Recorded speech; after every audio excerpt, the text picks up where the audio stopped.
Bullies pulled off her hoodie in class. Her elbow broke the leader's nose. Instantly, Kira Valdez pulled her weathered grey hoodie tighter around her shoulders as she navigated the crowded, chaotic hallway of Jefferson High School on this particularly dreary Thursday morning. The fabric, soft from countless washings and worn thin at the elbows, felt like armor against the overwhelming world around her, a protective barrier that shielded her small, delicate frame from the piercing stares and cruel whispers that seemed to follow her everywhere she went. The hood, pulled up despite the warm October weather, created a comforting cocoon of darkness around her face, giving her somewhere safe to retreat when the cacophony of teenage voices, slamming lockers and squeaking sneakers became too much for her sensitive nerves to handle. She kept her dark brown eyes, rimmed with naturally long lashes that she considered one of her few attractive features, focused intently on the scuffed and stained linoleum floor beneath her feet. The tiles told stories of thousands of students who had walked these halls before her. Black scuff marks from athletic shoes, mysterious stains from spilled drinks and dropped food, and the occasional piece of gum that maintenance had given up trying to remove. She found herself counting her steps to chemistry class, a nervous habit she'd developed to manage her anxiety. 47 steps from her locker to the main intersection, 32 more to the science wing, 18 final steps to Mrs. Patterson's classroom door. As she walked, Kira carefully dodged the chaos of students rushing between periods like salmon swimming upstream. Football players in Letterman jackets strutted down the center of the hallway, forcing smaller students to press against the lockers. Cheerleaders clustered in perfect formations, their voices rising above the general din as they discussed weekend parties and upcoming games. Theater kids dramatically gestured as they rehearsed lines, while band members struggled with instrument cases that seemed too large for the narrow corridors. 3 months and 2 weeks into her first semester at Jefferson High School, Kira had perfected the delicate art of invisibility with the precision of a master magician. She had carefully studied the social ecosystem of her new school, mapping out the safest routes between classes, identifying the quietest corners where she could eat lunch undisturbed, and learning the subtle body language that communicated, "Please leave me alone," without saying a word. She chose seats in the back corner of every classroom, positioning herself behind taller students who could serve as human shields between her and the teacher's attention. During lunch, she retreated to the farthest corner of the library, settling into a worn leather chair that faced away from the main thoroughfare. She ate her carefully packed sandwiches, always turkey and Swiss on wheat bread because routine was comforting, while reading novels that transported her to worlds where quiet girls could be heroes. When teachers called on her directly, which happened less and less as they learned to recognize her subtle signals of discomfort, she spoke in a voice barely above a whisper, giving correct but minimal answers that satisfied their questions without inviting follow-up discussion. Most students at Jefferson didn't even know her name, despite sharing classes with her for months. They referred to her, when they bothered to acknowledge her existence at all, as "that girl in the hoodie," or simply "the quiet one." This careful anonymity was exactly how Kira preferred it, even though it sometimes felt like a prison of her own making.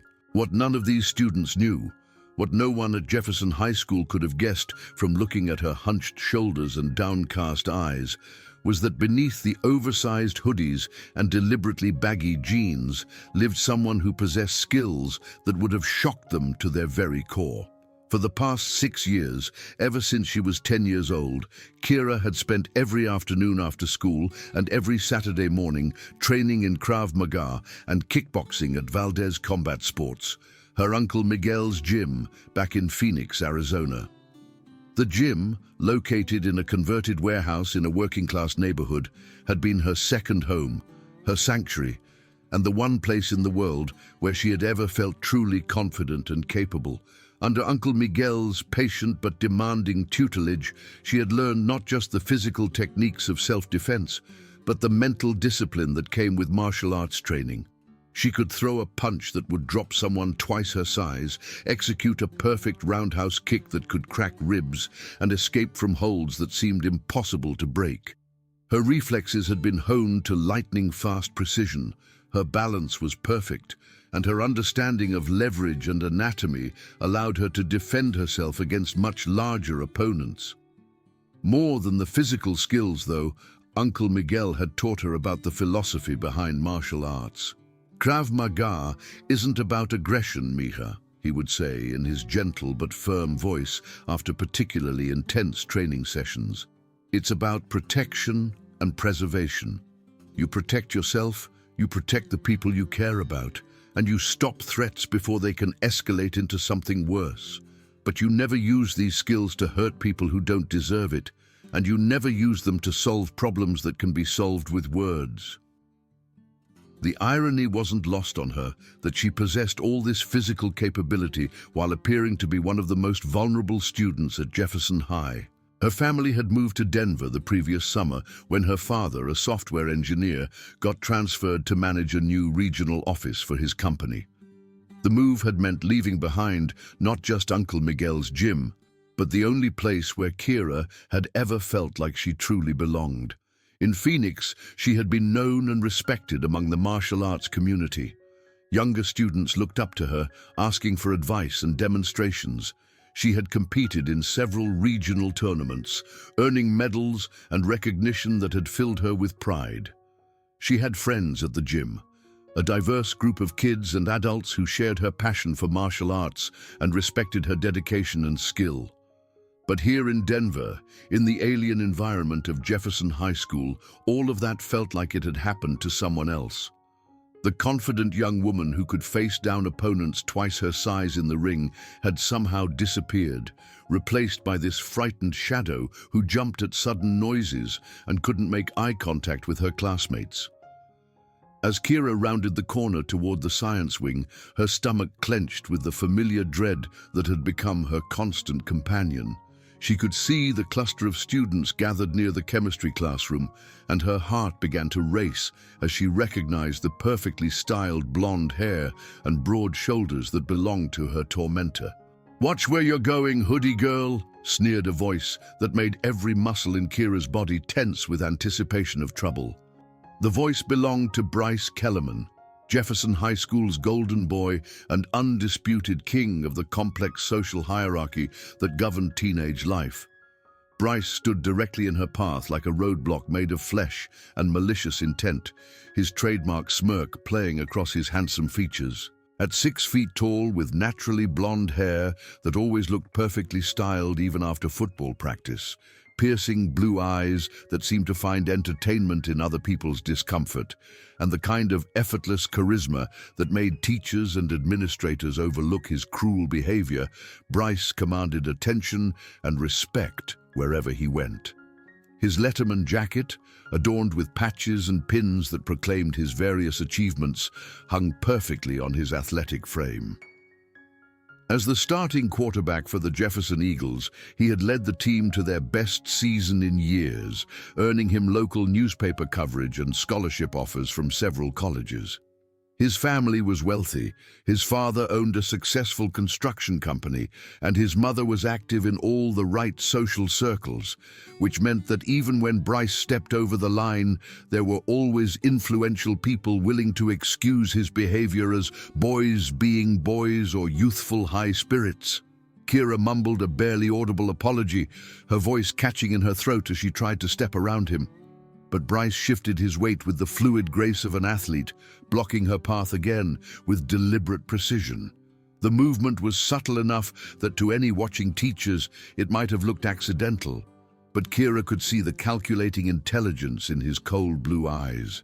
His friends, Mason Pike and Trevor Donovan, flanked him like loyal guard dogs eager to please their master. Mason, tall and lanky with perpetually greasy brown hair and a face that seemed stuck in a permanent sneer, served as Bryce's social media coordinator and unofficial biographer. He loved to film Bryce's various pranks and humiliations, posting them to Instagram and TikTok, where they earned hundreds of likes and comments from students who were either too afraid to object or genuinely entertained by others' misery. Trevor, shorter than the other two but stockier, with the thick neck and broad shoulders of someone who spent serious time in the weight room, served as the muscle when intimidation alone wasn't enough to get the desired result. His small, dark eyes held a mean intelligence, and his hands were permanently clenched into fists that looked like they'd seen their share of violence. "What's under that hood anyway?" Bryce asked with exaggerated curiosity, reaching toward Kira's face with one perfectly manicured hand.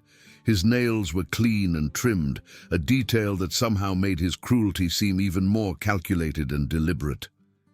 "You hiding something gross under there? Scars? Bad skin? Or are you just so ugly that you don't want anyone to see your face?" The questions hit Kira like physical blows, each word designed to chip away at what little confidence she had managed to maintain.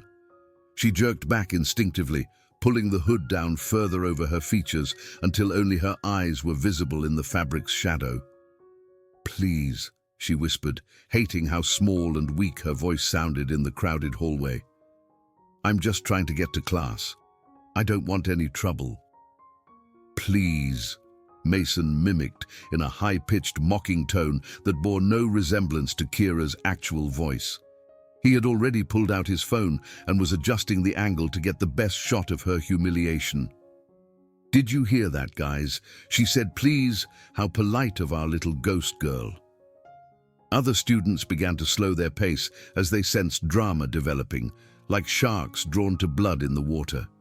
Some pulled out their own phones, hoping to capture something interesting enough to share on social media. Others simply formed a loose circle around the confrontation, grateful not to be the target themselves while still wanting to witness whatever was about to happen. The hallway, which moments before had been filled with the normal chaos of students rushing to class, now took on the electric tension of a crowd gathering to watch a fight. Conversations died down to whispers as more students stopped to stare. Kira could feel their eyes on her like physical weight, and she wanted nothing more than to disappear through the floor. Mrs. Patterson, the chemistry teacher, stood in her doorway just 20 feet away, but she was deep in animated conversation with Mr. Rodriguez from the math department about some administrative issue. Her back was turned to the hallway, and she seemed completely oblivious to the drama unfolding just steps from her classroom. "Come on, guys. Leave her alone," said a voice from behind the growing crowd. Kira's heart skipped a beat as she recognized the gentle but firm tone that belonged to Dany Chen, a quiet student from her AP history class who worked part-time at Pages and Prose, the local independent bookstore downtown. Dany pushed through the circle of onlookers with determination, his usually carefully styled dark hair falling across his forehead as he moved. His warm brown eyes, magnified slightly by wire-rimmed glasses that gave him an intellectual appearance, met Kira's with genuine concern and something that might have been anger at what he was witnessing. At average height and build, Dany didn't look like someone who would stand up to the school's most popular bully. He dressed simply in clean jeans and button-down shirts, carried a worn leather messenger bag instead of a backpack, and was known more for his thoughtful contributions to class discussions than for any athletic prowess. But there was something steady and reliable about him that had always made Kira feel safe during their brief interactions in history class. Bryce turned his predatory attention to Dany with the slow, deliberate movement of a big cat spotting new prey. His smile widened, showing teeth that were perfectly straight thanks to years of expensive orthodontic work. "Oh, look," he said with mock delight. "Hoodie girl's got a boyfriend. How absolutely sweet." A flush of red crept up Dany's neck and colored his cheeks, but his voice remained steady. "I'm not her boyfriend," he said calmly, though the blush suggested that the idea wasn't entirely unwelcome. I just think you guys have better things to do with your time than pick on someone who's never done anything to you." Mason snorted with laughter, the sound harsh and grating in the tense atmosphere of the hallway. "Like what? Read books? Play video games? Solve math problems for fun?" He looked Dany up and down with obvious disdain. "Face it, Chen, you're just as pathetic as she is. Maybe you two losers deserve each other." The bell rang with sharp, piercing insistence, signaling the start of class and causing the crowd of onlookers to begin dispersing reluctantly. They moved slowly, clearly disappointed that the entertainment was being cut short just as it was getting interesting. Mrs. Patterson finally looked up from her conversation, blinking in surprise at the number of students still lingering in the hallway. "Everyone inside now," she called out in her no-nonsense teacher voice. "We're starting with a quiz today, so you'll want to get settled quickly." As the crowd broke up, Bryce leaned close to Kira, so close that she could smell his expensive cologne and see the tiny flecks of gold in his blue eyes. His voice dropped to a whisper that only she could hear, making his words feel even more threatening. "This isn't over, Hoodie girl," he murmured with quiet intensity. "Not even close. See you at lunch." The threat hung in the air like a dark cloud as Bryce straightened up and sauntered into the classroom with the casual confidence of someone who had never faced real consequences for his actions. Mason and Trevor followed him like faithful servants, still chuckling about their verbal victories. Kira's hands shook uncontrollably as she slipped into her usual seat at the very back of the classroom, in the corner where she could keep her back to the wall and observe everything happening in front of her. The plastic chair felt cold against her back, and she wrapped her arms around herself, trying to stop the trembling that seemed to be spreading through her entire body. To her surprise, Dany took the seat directly next to her, something he had never done before. Usually, he sat in the middle section of the classroom, closer to the action, but not so close as to draw unwanted attention from the teacher. His decision to sit beside her felt like a statement of solidarity that was both comforting and terrifying. "You okay?" he whispered, as Mrs. Patterson began distributing quiz papers to the front row of students. Kira nodded automatically, not trusting her voice to remain steady if she tried to speak. The simple kindness in Dany's question was almost harder to process than Bryce's cruelty. She had grown accustomed to being invisible, to being overlooked and ignored. Having someone notice her distress and care enough to ask about it felt foreign and overwhelming. Dany seemed to understand her silence. He quietly pulled out his chemistry notes and positioned them so that she could see them if needed, a small gesture of support that meant more to her than he could possibly know. As Mrs. Patterson reached their row with the quiz papers, Kira tried to focus on the questions about molecular structures and chemical bonds, but her mind kept replaying Bryce's threat, trying to imagine what he might have planned for lunch. The cafeteria was always crowded, always chaotic, with limited adult supervision. It would be the perfect place for him to escalate his campaign of harassment. During lunch period, Kira found her usual spot in the far corner of Jefferson High's library, a place that had become her refuge from the social minefield that was the cafeteria. The library was a spacious two-story room with tall windows that let in natural light, creating a peaceful atmosphere that stood in stark contrast to the chaos of the rest of the school. Her corner was tucked away behind the tall biography section, where few students ever ventured. The chairs here were old, but comfortable leather recliners that had probably been donated by some well-meaning parent decades ago. From her position, she could see anyone approaching while remaining largely hidden from view. She had carefully unwrapped her turkey sandwich, the same lunch she brought every day, made with precision on whole wheat bread with exactly 3 slices of turkey, 2 leaves of lettuce, 1 slice of tomato, and a thin spread of mustard, when she heard the sound that made her stomach drop like a stone. Familiar laughter was approaching, echoing off the high ceilings and tall bookshelves. It was the kind of laughter that held no real joy, the sound predators made when they had cornered their prey.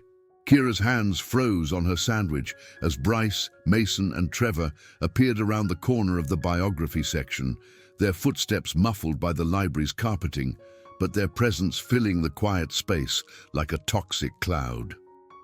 "There she is," Bryce announced in a stage whisper that was loud enough to carry, but quiet enough to avoid immediate attention from Mrs. Henderson, the elderly librarian who was currently helping a freshman find research materials near the circulation desk. All alone, just like always. How absolutely perfect. Mason already had his phone out, the camera app open and ready to record. The device was one of the latest models, probably costing more than most families spent on groceries in a month. "This is gonna be some seriously good content," he whispered excitedly. "My followers are gonna love this." "What do you want?" Kira asked quietly, trying to keep her voice steady despite the fear that was making her pulse race. She set her sandwich down carefully on the small table beside her chair, already sensing that this confrontation was going to escalate beyond mere verbal harassment. "Want?" Bryce laughed, the sound sharp and cruel in the library's peaceful atmosphere. "That's an interesting question. What I want is to understand why you think you're too good to talk to people, why you hide under that hood like some kind of freak show reject." He moved closer as he spoke, invading her personal space with the calculated precision of someone who understood exactly how to make others uncomfortable. His presence seemed to fill the small corner space, making it feel cramped and claustrophobic. "I'm not hiding from anything," Kira lied, her voice barely above a whisper. She pressed herself back into the leather chair, trying to create distance between herself and Bryce's intimidating presence. Trevor stepped forward with the casual brutality that characterized all his actions. Without warning, he reached over and swept his arm across the small table, sending Kira's carefully prepared sandwich flying through the air. It hit the carpet with a wet splat, turkey and lettuce and bread scattering across the floor in a mess of brown and green. "Oops," Trevor said with exaggerated concern, his small eyes glittering with malicious amusement. "Butterfingers. Guess you'll be going hungry today." A few other students scattered throughout the library looked up at the commotion, their faces showing varying degrees of concern and curiosity. But when they saw who was involved, when they recognized Bryce's distinctive blonde hair and Letterman jacket, they quickly returned to their books and homework. Everyone at Jefferson knew that getting involved in Bryce's business was a good way to become his next target. Mrs. Henderson was on the phone at the circulation desk, her back turned to the library's main area as she spoke in hushed tones about overdue book fees and replacement costs. Her grey hair was pulled back in a neat bun, and her attention was completely focused on her conversation. She seemed blissfully unaware of the drama unfolding in the corner of her domain. "Pick it up," Bryce commanded, his voice carrying the authority of someone accustomed to being obeyed without question. Kira stared down at the ruins of her lunch, scattered across the carpet. Her turkey sandwich, which she had made with such care that morning, was now a mess of torn bread and scattered ingredients.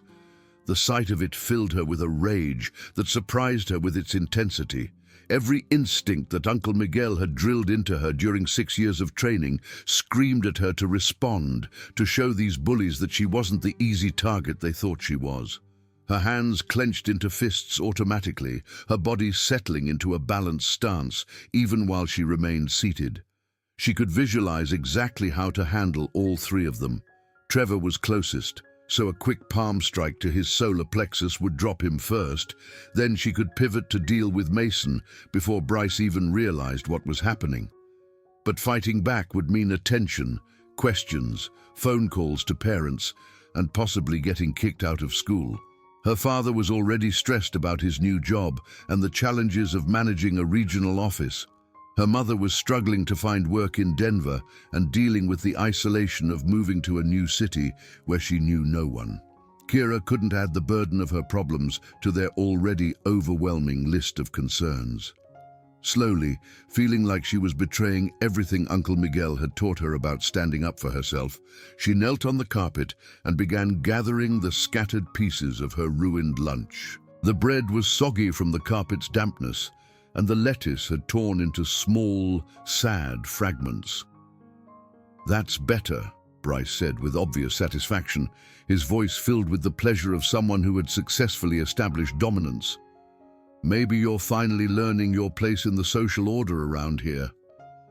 As the three boys walked away, their laughter echoing through the library like the sound of breaking glass, Kira remained on the floor for several long minutes. She held the ruins of her sandwich in her hands, feeling smaller and more powerless than she had ever felt in her entire life. The incident in the library was just the beginning.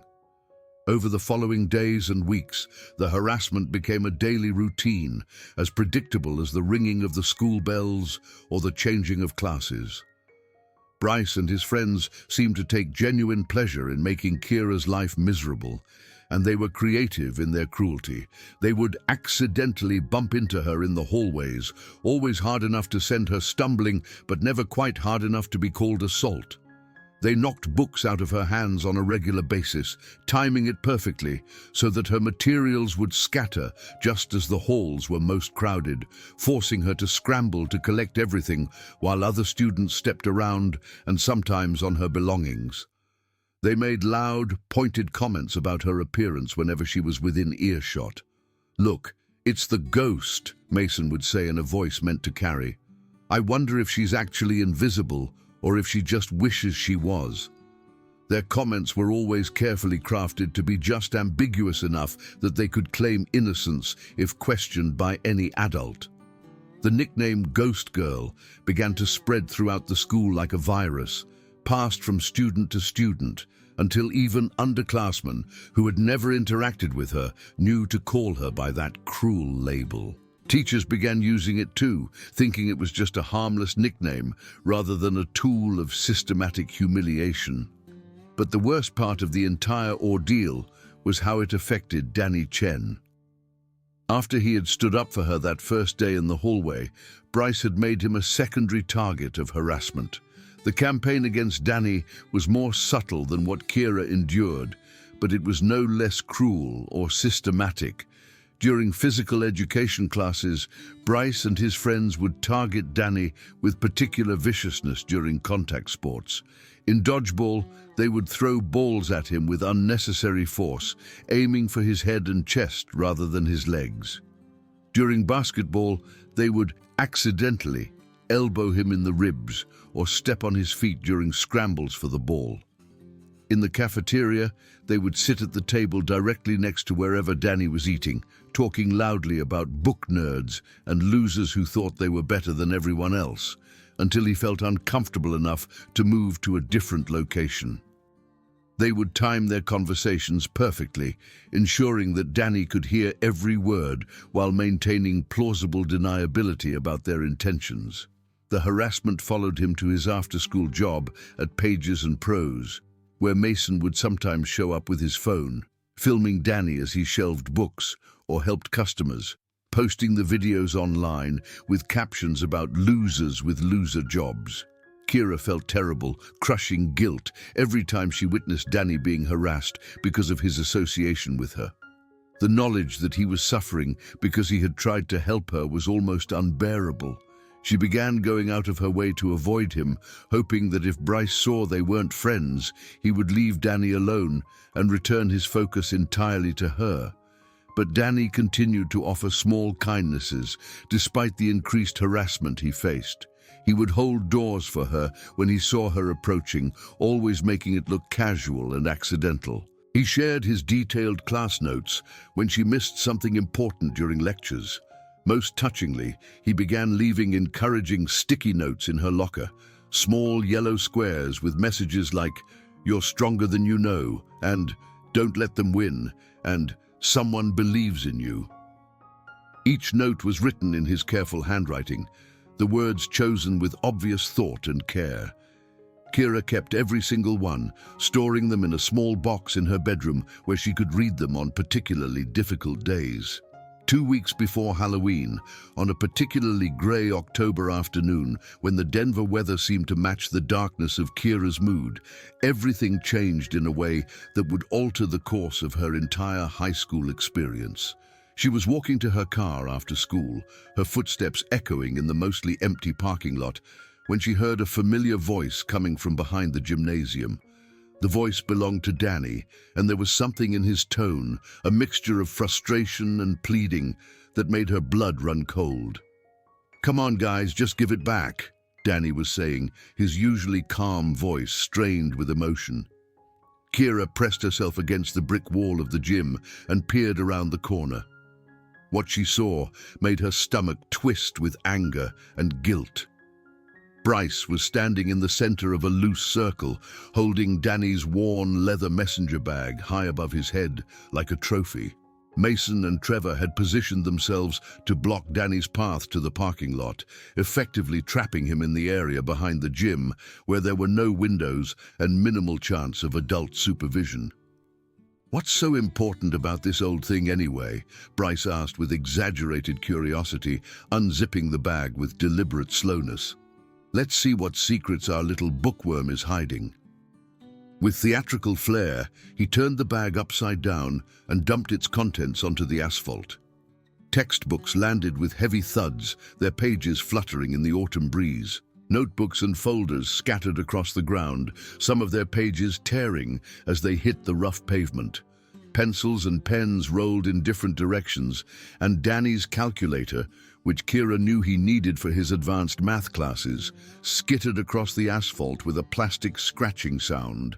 Among the scattered school supplies, a small wrapped package fell out of the bag and rolled toward a storm drainage grate. The package was wrapped in simple brown paper and tied with a red ribbon, clearly something that Dany had prepared with care and attention. Dany lunged for the package with desperate urgency, but Trevor caught him around the waist and held him back with the casual ease of someone who had been lifting weights since middle school. Trevor's thick arms locked around Dany's torso, preventing him from reaching the gift that was now dangerously close to disappearing forever into the drainage system. "Oh, what's that?" Trevor asked with mock sweetness, his voice dripping with false concern. "A present for someone special? How absolutely romantic." Bryce picked up the wrapped package and examined it with the exaggerated interest of a scientist studying a fascinating specimen. He turned it over in his hands, shaking it slightly to hear what might be inside. "Let me guess," he said with a cruel smile spreading across his handsome features. "This is for Ghost Girl, isn't it? You got a little crush, Chen? Are you planning to ask the invisible freak to be your girlfriend?" "It's none of your business," Dany said, struggling against Trevor's grip with increasing desperation. His face was flushed with embarrassment and anger, and his usually neat hair was disheveled from his efforts to break free. Mason was recording the entire encounter, moving around the group to get different angles like a professional filmmaker documenting a nature scene. "This is so sweet, guys," he said with obvious delight. "Dany's got a girlfriend. Wait until everyone at school sees this." Bryce began to tear open the wrapping paper with slow, deliberate movements, savoring Dany's obvious distress. The brown paper fell away to reveal a small leather journal with a beautiful Celtic knot design embossed on its deep burgundy cover. The journal was clearly not cheap. It was the kind of gift that required thought, planning, and a significant portion of a part-time worker's paycheck. "Oh, wow, how romantic," Bryce said with exaggerated emotion. "A diary for the freak. Let me guess, she loves to write. She's always scribbling in notebooks like some kind of tortured artist." "Don't," Dany pleaded, his voice cracking with emotion. "She loves to write, yes. I saw her always taking notes and writing stories during study hall, and I thought she might like something nice to write in. Please, just give it back." "You thought what?" Bryce interrupted, opening the journal and pretending to read from its blank pages. He adopted a high-pitched, mocking voice that was supposed to represent Kira's inner thoughts. "Dear Diary, Today I was invisible again. Dear Diary, why doesn't anyone like me? Dear Diary, I wish I wasn't such a pathetic loser who hides from the world. The other boys laughed as if Bryce was performing stand-up comedy, their voices echoing off the brick walls of the gymnasium. Mason continued filming, zooming in on Dany's face to capture his humiliation in high definition. But as Kira watched this scene unfold, she felt something fundamental shift inside her chest. It was as if a wall that had been built from months of accumulated hurt and fear suddenly cracked and began to crumble. This wasn't just about her anymore. Dany, sweet, kind, thoughtful Dany, who had never done anything wrong to anyone, was being humiliated because he had tried to be nice to her. "You know what?" Bryce said suddenly, his voice taking on a tone of false inspiration. "I bet Ghost Girl would love to see this. Mason, make sure you post this video and tag the whole school. Let everyone see what kind of pathetic gifts her boyfriend buys her." That was the moment when Kira felt the last of her restraint snap, like a rubber band stretched beyond its breaking point. She thought about Uncle Miguel's voice during their training sessions, his patient but firm instruction echoing in her memory. Krav Maga isn't about aggression, Mija. It's about protection. You protect yourself, you protect the people you care about, and you stop threats before they escalate into something worse. Dany wasn't just some random student anymore. Over the past months, his quiet kindness had become one of the few bright spots in her difficult days. His genuine smile when he saw her in the hallways, the way he would subtly include her in group discussions during history class, the thoughtfulness behind that beautiful journal gift. He had become someone she cared about deeply, someone worth protecting. But even as every muscle in her body coiled with the urge to act, she hesitated. Fighting back would change everything about her carefully constructed invisible existence. There would be no going back to anonymity after that. Once she revealed what she was capable of, everything would be different. Bryce tossed the journal toward the drainage grate with casual cruelty, and Kira watched in horror as it landed just inches from the metal slats. One good gust of wind or a slight nudge would send Dany's thoughtful gift disappearing forever into the storm drain system. Dany broke free from Trevor's grip with a surge of desperate strength and scrambled across the asphalt to retrieve the journal. Gravel and debris scraped against his palms as he dove for the gift, saving it from disappearing forever into the drainage system. When he stood up, his hands were bleeding from small cuts, and his knees were torn through his jeans. "Leave him alone," Kira said, stepping out from behind the building with her heart pounding so hard she could hear it in her ears. The four boys turned to look at her in surprise, clearly not expecting an audience for their private harassment session. She was still wearing her grey hoodie, but something about her posture was different from how they usually saw her. Her shoulders were squared rather than hunched. Her feet were planted in a balanced stance that Uncle Miguel would have recognized immediately, and her hands hung loose at her sides rather than clutched defensively in front of her body. "Well, well, well," Bryce said with obvious delight, his cruel smile widening as he realized that the entertainment was about to get even better. "Ghost Girl speaks. Have you come to save your boyfriend?" "He's not my boyfriend," Kira said quietly, her voice steady despite the adrenaline coursing through her system. "But he's my friend, and you're going to stop messing with him. Right now." Mason laughed so hard he nearly dropped his phone, the sound harsh and grating in the autumn air. "Oh my God, are you serious right now? What are you gonna do, disappear on us, turn invisible and sneak away?" Trevor cracked his knuckles with deliberate menace, the sound like small bones breaking. "Maybe we should give Ghost Girl something to really cry about. Teach her what happens when she sticks her nose where it doesn't belong." But Bryce held up a hand to stop his friends, his predatory eyes gleaming with a new kind of malicious interest. He had clearly just thought of something that he considered even better than simple physical intimidation. "No, no, no," he said, with the tone of someone who had just discovered a particularly clever solution to a problem. "I've got a much better idea. Tomorrow's Halloween, right? The big school-wide costume contest in the gymnasium during lunch. Everyone will be there. Students, teachers, parents, the whole community." He stepped closer to Kira, and she forced herself to stand perfectly still, even though every trained instinct in her body was screaming at her to move, to respond, to defend herself against the threat he represented. She could smell his expensive cologne, see the tiny flecks of gold in his blue eyes, notice the way his perfect teeth gleamed when he smiled. "Here's what's going to happen," Bryce continued with the confidence of someone who had never been seriously challenged. "You're going to show up to that costume contest. You're going to stand in front of everyone, and I mean everyone, because I'm going to make sure the whole school knows to be there, and you're going to take off that hood and show everyone what you've been hiding." Dany stood up slowly, the rescued journal clutched protectively in his dirty, bleeding hands.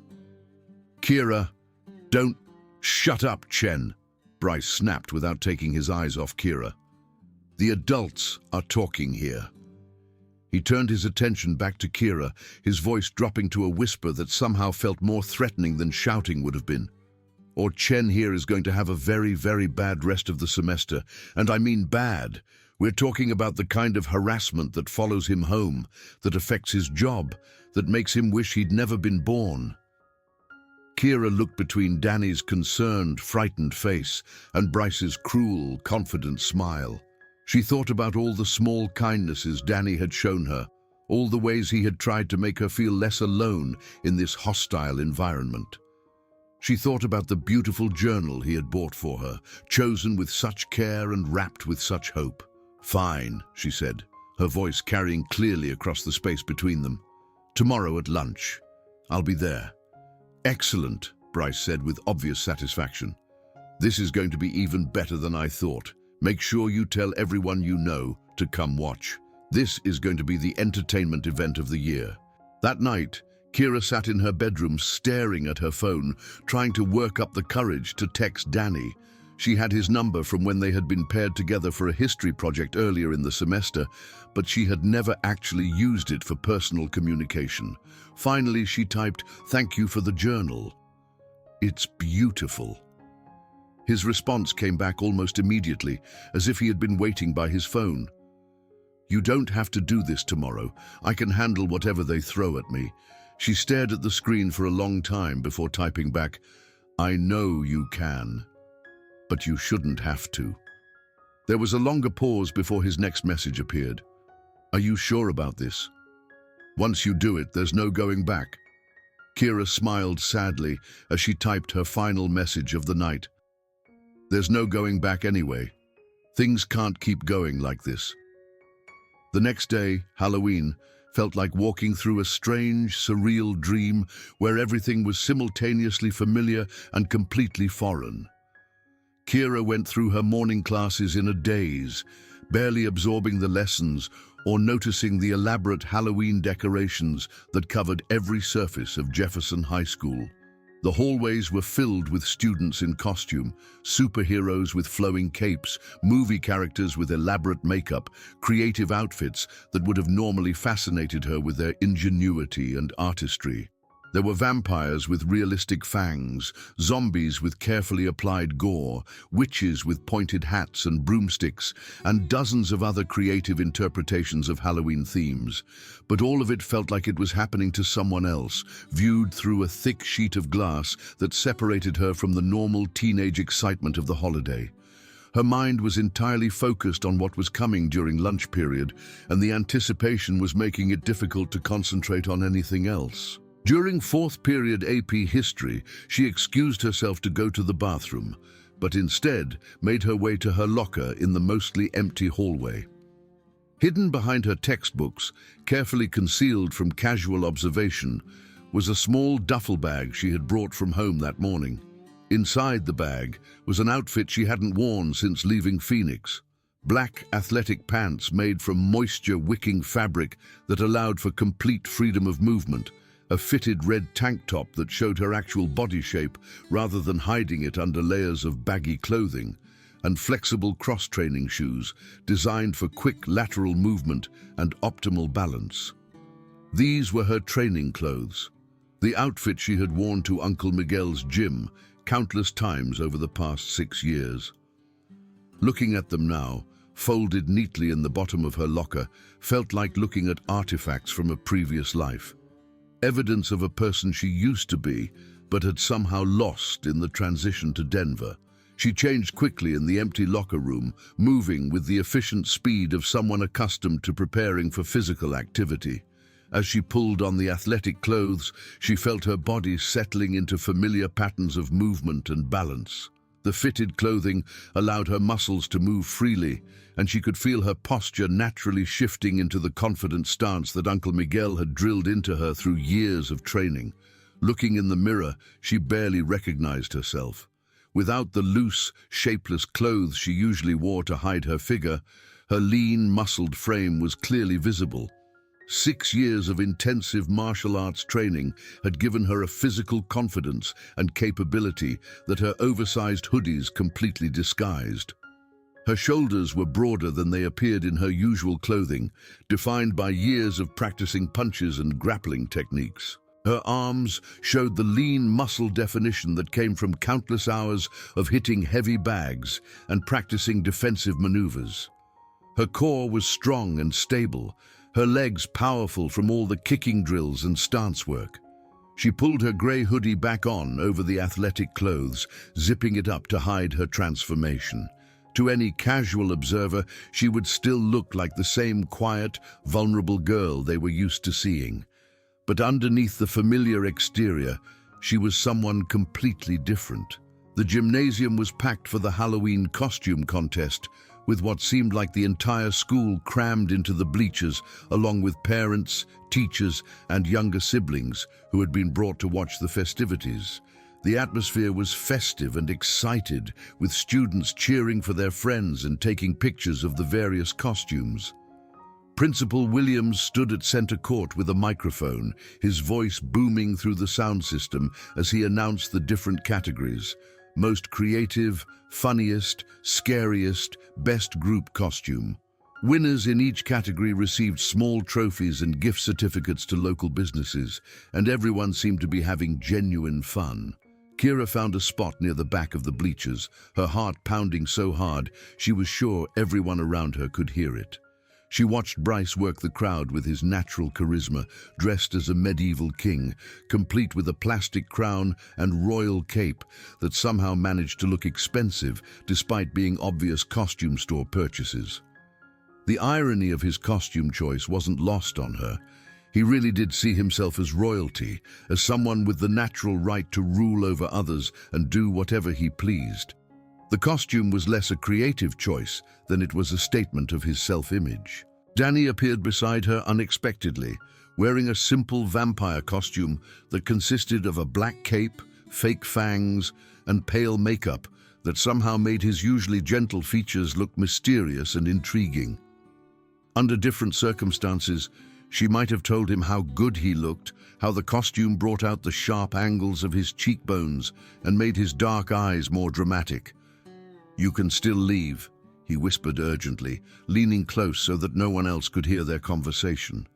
"Slip out the back door right now. I'll tell them you got sick, that you had to go home. No one will question it." "And then what?"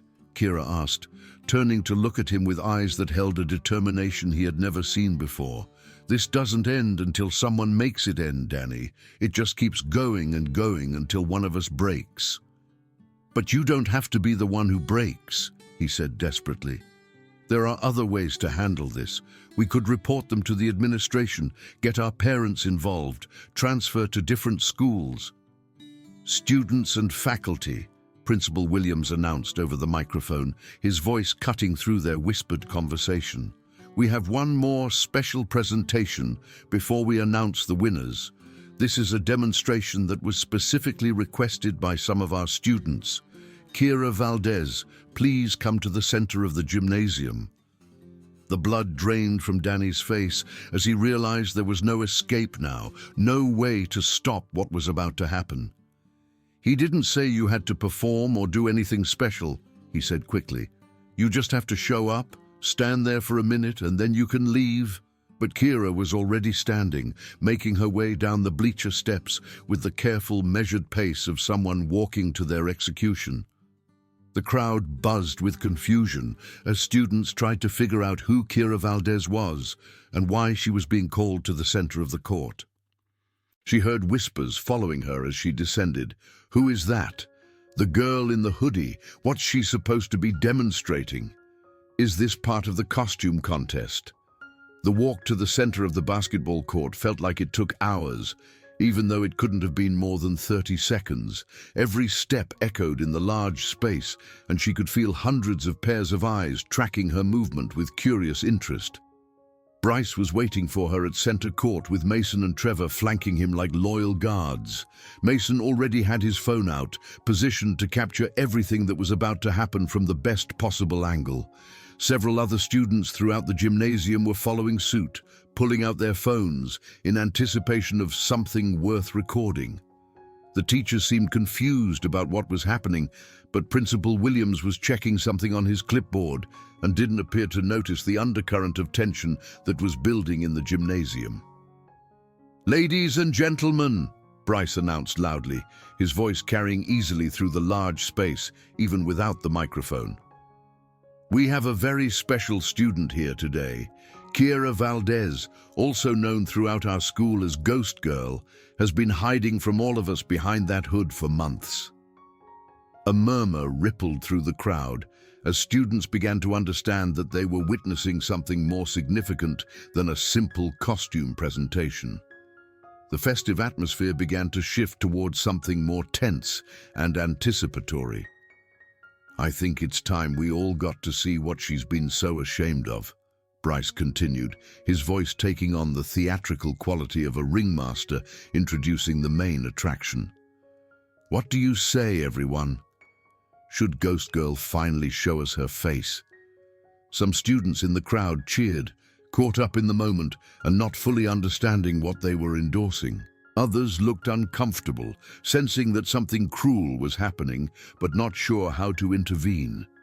The teachers were starting to pay closer attention, but they were too far away to stop what was happening. "Take it off," Bryce commanded, his voice loud enough for everyone in the gymnasium to hear clearly. Kira looked around at the hundreds of faces staring down at her from the bleachers. She could see teachers starting to move closer, sensing that the situation was getting out of hand, but they were still too far away to intervene immediately. "I said, take it off," Bryce repeated, stepping closer to her with obvious impatience. When Kira didn't immediately comply, Trevor moved to her left side, while Mason positioned himself on her right. "Let's help her out," Trevor said with a laugh that was meant to seem playful, but carried an underlying note of menace. They each grabbed one side of her hood and yanked it back roughly, expecting to reveal a cowering, embarrassed girl who would crumble under the weight of so much unwanted attention.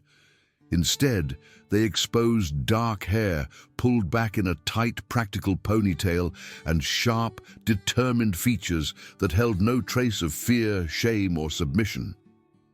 The gymnasium fell silent as students processed this first glimpse of Kira's true appearance.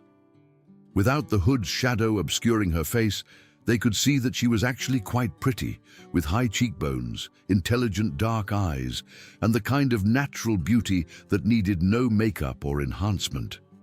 But Mason, caught up in the momentum of the moment and the reaction from the crowd, wasn't ready to stop there. He grabbed the zipper of Kira's hoodie with rough, grabbing hands. "Let's see what else she's been hiding under here," he announced with cruel enthusiasm. He yanked the hoodie open and started pulling it off her shoulders, expecting to find another baggy, shapeless shirt underneath that would continue the narrative of an insecure girl trying to hide her body.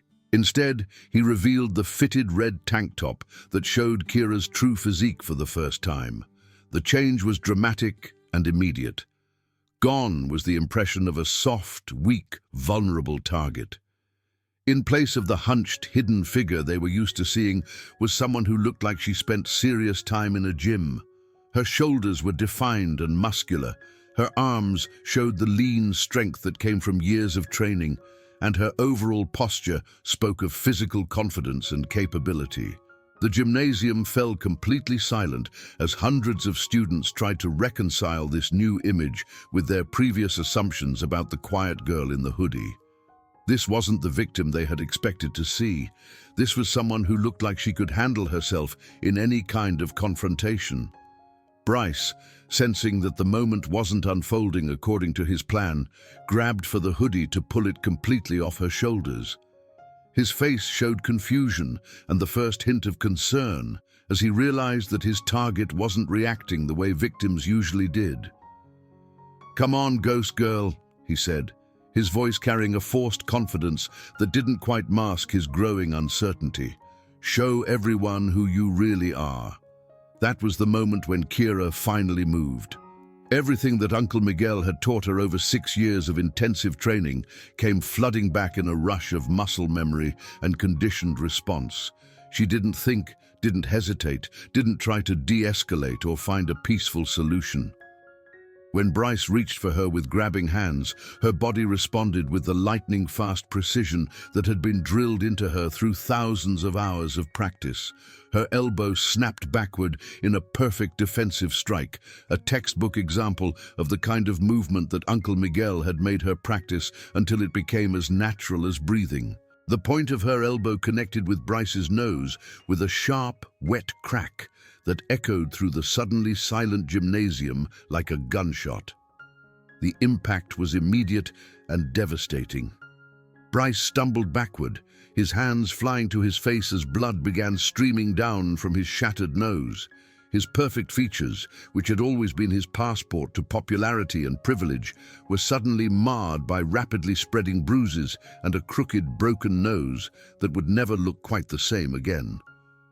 "What the hell?" he started to say, but his words were muffled by the blood filling his mouth and the shock of experiencing real violence for the first time in his privileged life. But Kira wasn't finished. Trevor was still holding onto her hood, his thick fingers tangled in the grey fabric as he tried to process what had just happened to his leader. His small, mean eyes were wide with surprise, but he was still too slow to react to what was coming next. She spun toward him with fluid grace, her legs sweeping his feet out from under him in a perfectly executed takedown that Uncle Miguel had taught her during her 3rd year of training. Trevor's considerable bulk worked against him as he lost his balance, and he hit the gymnasium floor hard with a sound like a sack of cement being dropped. The impact knocked the wind out of his lungs with an audible whoosh, and he lay on the polished wooden floor, gasping like a fish out of water, his face turning red as he struggled to breathe. Mason had dropped his phone when he saw Bryce's nose explode in a spray of blood, and now he was backing away with panic in his eyes. But he wasn't fast enough to escape Kira's reach. Her palm strike caught him squarely in the solar plexus, a precise blow that compressed his diaphragm and sent shooting pain through his entire torso. He doubled over immediately, his hands clutching his stomach as he fought not to vomit in front of the entire school. The confident smirk that usually dominated his face was replaced by an expression of pure agony and disbelief. The entire sequence had taken less than 10 seconds from start to finish. 3 boys who had terrorized her for months, who had seemed so powerful and untouchable just moments before, were now on the ground or bleeding or both, while Kira stood in the center of the basketball court wearing her athletic clothes, completely calm and in control. The gymnasium erupted in chaos. Students were shouting, some cheering, others gasping in shock and disbelief. The sound was deafening as hundreds of voices tried to process what they had just witnessed. Phone cameras that had been ready to record Kira's humiliation instead captured her moment of triumph, and the videos would be shared across social media within minutes. Teachers came rushing down from the bleachers, their faces showing various combinations of concern, anger, and confusion. Principal Williams was calling for order over the microphone. his amplified voice barely audible over the crowd noise. Bryce struggled to his feet with blood still pouring from his broken nose, his Letterman jacket now stained with red droplets. His eyes were wide with shock and rage as he tried to comprehend what had just happened to him. For someone who had never faced real consequences for his actions, the experience of being physically overpowered was completely foreign and terrifying. "You crazy freak," he sputtered through the blood filling his mouth, his voice distorted by his damaged nose. "You broke my nose. I'll get you expelled for this. Assault, battery, whatever else I can think of." "Really?" Kira interrupted, her voice carrying clearly through the chaos around them. Her tone was calm and steady, without any trace of the fear or submission that Bryce was accustomed to hearing from his victims. "Because Mason was filming everything. I'm sure the video shows exactly who started the physical contact." Mason, still struggling to breathe normally from the blow to his solar plexus, looked up with panic spreading across his pale features. His phone lay on the gymnasium floor where he had dropped it, and several students were already checking their own devices, reviewing videos they had taken of the incident from different angles. "She's right," called out Sarah Kim from somewhere in the bleachers, her voice cutting through the noise. Sarah was a quiet junior who had never spoken to Kira before, but she held up her phone with obvious conviction. "I got the whole thing recorded. They grabbed her first. They pulled off her hood and tried to strip her hoodie off. She was just defending herself." Other students throughout the gymnasium began speaking up, their voices overlapping as they confirmed what they had witnessed. For months, many of them had watched Bryce and his friends target Kira and Dany, and while most had stayed silent out of self-preservation, they had seen everything that had been happening. "Bryce definitely started it," said Marcus Webb, a tall senior who played on the basketball team and had never interacted with Kira before this moment. "They've been messing with her for weeks, everyone knows it." "Yeah, they yanked her hood off and tried to strip her shirt," added Jessica Martinez, a sophomore who sat near Kira in chemistry class. "All she did was defend herself. If someone tried to do that to me, I'd fight back too." The voices of support seemed to give other students courage to speak up. Students who had witnessed previous incidents of harassment began sharing what they had seen, creating a chorus of testimony that painted a clear picture of systematic bullying rather than an unprovoked attack. Principal Williams finally reached the center of the court, his face grim and serious as he surveyed the scene. Bryce was still bleeding profusely from his nose. Trevor was sitting on the floor, holding his ribs and breathing heavily, and Mason remained doubled over in obvious pain. "Everyone back to the bleachers immediately," Principal Williams commanded in his most authoritative voice. "Bryce, Trevor, Mason, nurse's office right now. Kira, I need you to come to my office."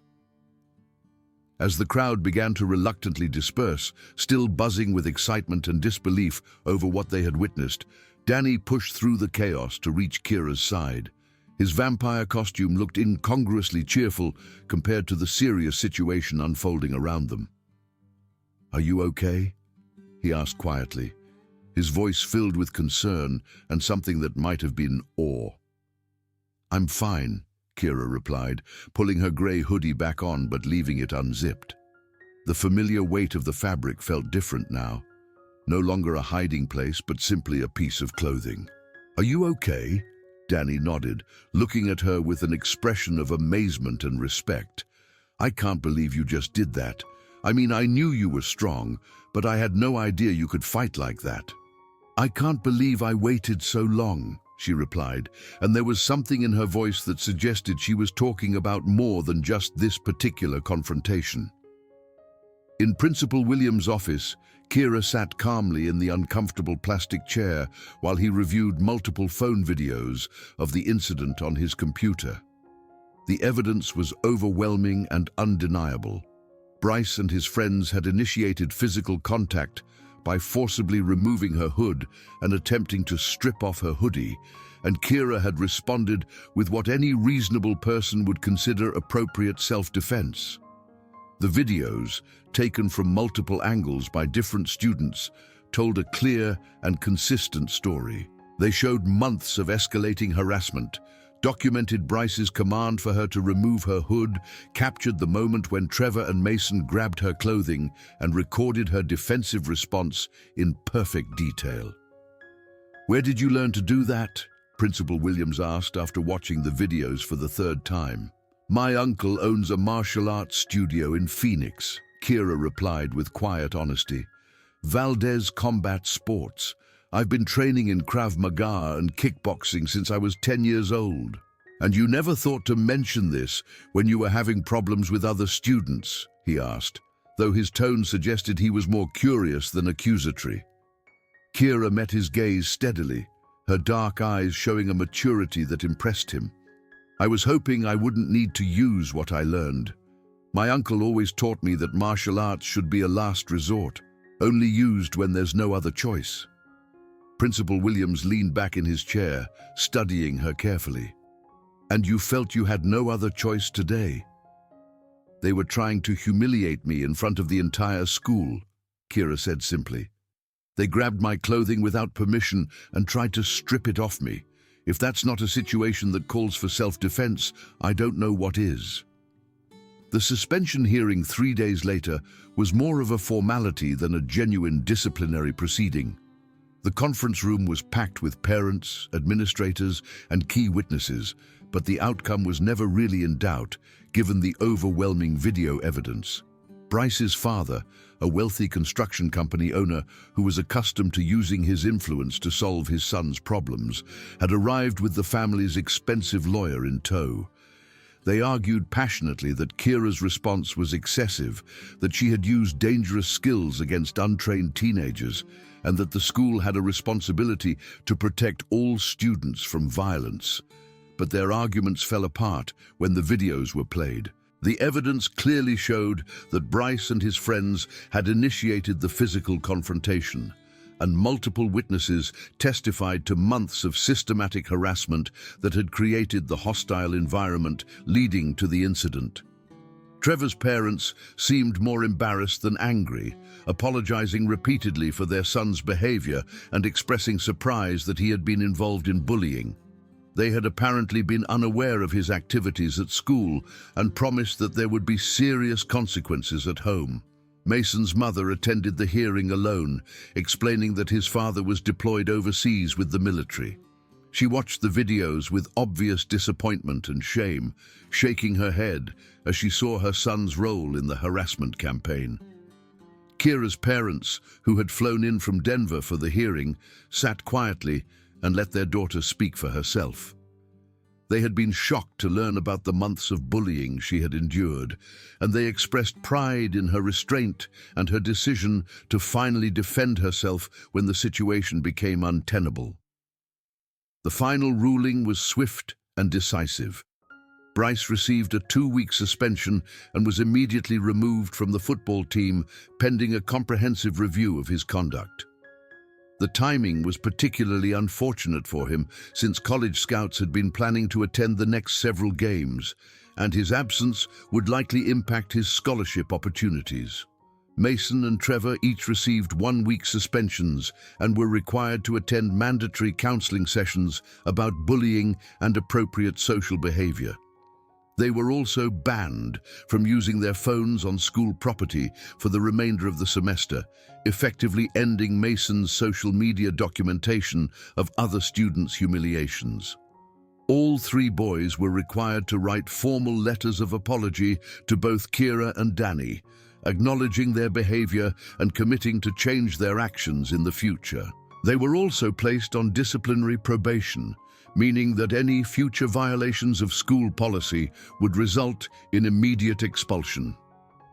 Kira received no punishment whatsoever.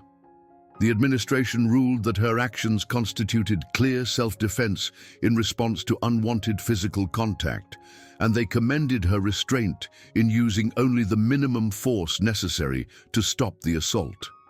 However, she was required to meet with the school counselor on a weekly basis to discuss alternative conflict resolution strategies and to help process the trauma of being bullied for months without reporting it to adults who could have helped. The aftermath of the Halloween incident was unlike anything Kira could have anticipated. Walking through the hallways of Jefferson High School felt like entering a completely different world, as if the school had been transformed overnight from a hostile environment into something approaching a normal teenage experience. Students who had never noticed her before now nodded respectfully when she passed, and many stopped to talk to her directly. They asked about her martial arts training with genuine curiosity, thanked her for standing up to Bryce's reign of terror, or simply wanted to be associated with someone who had become something of a legend in the span of a single lunch period.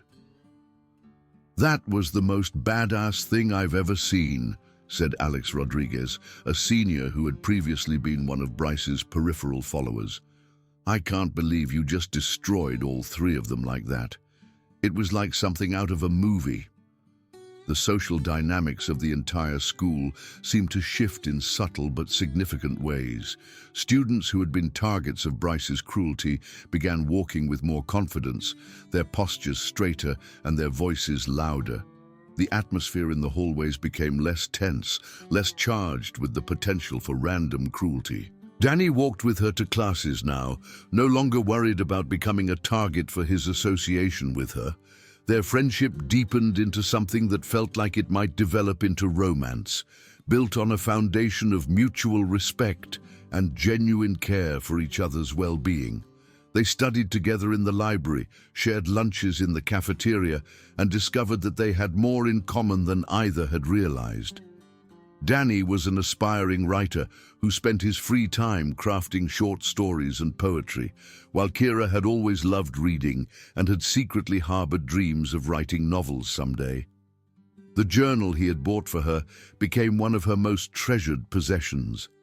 She filled its pages with stories, observations about her new life, and reflections on her growing confidence and sense of belonging at Jefferson High. Perhaps the most surprising change was in her relationship with some of Bryce's former followers. Without their charismatic but cruel leader to give them direction and permission for their behavior, several students who had participated in the harassment approached Kira to apologize. These conversations were awkward and sometimes painful, but many of them seemed genuinely remorseful about their actions. They explained that they had been afraid of becoming targets themselves if they didn't go along with Bryce's behavior, and they expressed admiration for her courage in finally standing up to him. "I know that's not an excuse for what we did," said Amanda Foster, a cheerleader who had laughed at Kira's humiliation in the library and participated in spreading the Ghost Girl nickname. "But I wanted you to know that I'm sorry. What we did was wrong, and you didn't deserve any of it." Amanda's apology led to an unexpected friendship. She invited Kira to sit with her group at lunch, introduced her to other students who had previously been too intimidated to approach her, and even asked for advice about dealing with her own insecurities and social pressures. The martial arts club at Jefferson High, which had been struggling with low membership and lack of interest, suddenly found itself overwhelmed with new students wanting to learn self-defense. Kira was invited to help teach basic techniques, and she discovered that she had a natural talent for instruction. Working with other students who had been bullied or felt vulnerable gave her a sense of purpose that she had been missing since leaving Phoenix. She taught them simple but effective techniques for escaping grabs, creating distance from attackers, and projecting confidence through body language and posture. "The most important thing to remember," she would tell her students, echoing Uncle Miguel's teachings, "is that martial arts isn't about being aggressive or picking fights. It's about having the confidence to defend yourself and the people you care about when there's no other choice." Her relationship with the school administration also changed dramatically. Teachers who had previously seen her as a quiet, unremarkable student now recognized her as someone with valuable skills and insights. She was asked to speak to younger students about bullying prevention and to help develop policies for addressing harassment more effectively. Mrs. Patterson, her chemistry teacher, pulled her aside after class one day to express her regret about not noticing the harassment that had been happening right outside her classroom door. "I'm ashamed that I missed what was going on," she said with obvious sincerity. "You shouldn't have had to handle that situation alone. We adults are supposed to protect our students, and we failed you." The conversation led to changes in how teachers monitored the hallways and common areas, with increased awareness of the subtle signs of bullying and harassment that might not be immediately obvious to adult observers. 3 weeks after the Halloween incident, Kira was walking to her car after school when she found Bryce Kellerman waiting by the parking lot. His nose was still bandaged, and the bruising around his eyes had faded from deep purple to a yellowish green that made him look tired and older than his 17 years. For a moment, she tensed automatically, her body settling into a defensive stance as she prepared for another confrontation. But something about Bryce's posture was different. His shoulders were slumped rather than squared, his hands were empty and hanging loose at his sides, and his usual confident smirk was nowhere to be seen. "I'm not here to start anything," he said quickly, holding up his hands in a gesture of surrender. "I just wanted to talk to you for a minute, if that's okay." Kira waited, watching him carefully and maintaining a safe distance. She had learned from Uncle Miguel to always be prepared for deception, to never assume that an enemy's apparent vulnerability was genuine. "I've been thinking a lot about what happened," Bryce continued, his voice lacking the commanding authority that had previously characterized all their interactions, "about what I did to you and to Chen and to a lot of other people." He touched his bandaged nose gingerly, wincing slightly at the contact. "The doctor says it's going to heal crooked. There's going to be a permanent bump and probably some breathing problems, a constant reminder of what happened." "I'm not going to apologize for defending myself," Kira said firmly, though her tone wasn't hostile. "I'm not asking you to," Bryce replied. "Actually, I wanted to say you could have done worse. When I was on the ground that day, bleeding and stunned, you could have kept going. Everyone would have understood if you had. I deserved worse than I got." Kira studied his face, looking for signs of manipulation or insincerity. But what she saw was something she had never expected from Bryce Kellerman: genuine remorse and self-reflection.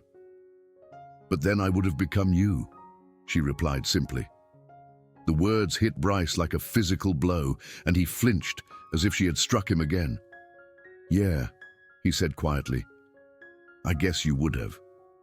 He turned to leave, then stopped and looked back at her.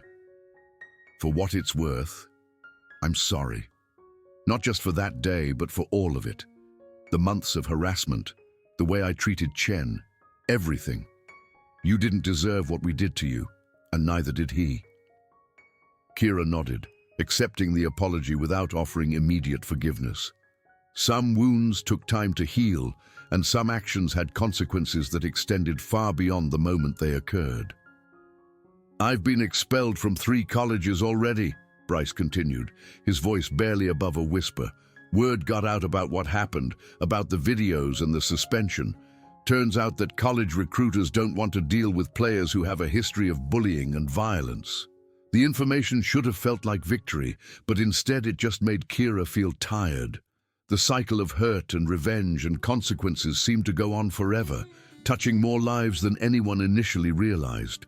"I'm working with a counselor now," Bryce said, "trying to figure out why I thought it was okay to treat people the way I did, trying to become someone better."